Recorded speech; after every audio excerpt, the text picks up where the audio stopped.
2007 সাল ফিলিস্তিনের ইতিহাসে এক বিভেদের বছর, যখন ফিলিস্তিনিরা নিজেরাই বিভক্ত হয়ে পড়ল। নির্বাচনে জেতার পর হামাস ফাতাহর সাথে এক রক্তক্ষয়ী সংঘর্ষের মাধ্যমে গাজার সম্পূর্ণ নিয়ন্ত্রণ নিয়ে নেয়। একটি ভূখণ্ড কার্যত দুই টুকরো হয়ে যায়। আর ঠিক তখনই গাজার ভাগ্য চিরদিনের জন্য বদলে যায়।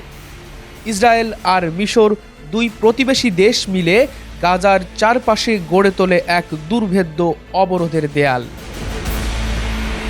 গাজাকে ঘোষণা করা হলো শত্রু অঞ্চল। স্থল, সমুদ্র আর আকাশ সব পথ বন্ধ করে দেওয়া হলো। ইসরায়েল এর কারণ হিসেবে দেখায় নিরাপত্তা আর রকেট হামলা প্রতিরোধের কথা। মিশর ভয় পায় সিনাই অঞ্চলে অস্থিরতা ছড়িয়ে পড়ার। কিন্তু এই রাজনৈতিক সিদ্ধান্তের আসল মূল্য চুকাতে হয় গাজার 20 লক্ষ সাধারণ মানুষকে। এই অবরোধের ফলে গাজার অর্থনীতি 50%-রও বেশি ভেঙে পড়ে। পৃথিবী থেকে বিচ্ছিন্ন হয়ে গাজা পরিণত হলো এক খোলা আকাশের কারাগারে, যেখানে প্রতিটি পদক্ষেপ নিয়ন্ত্রিত।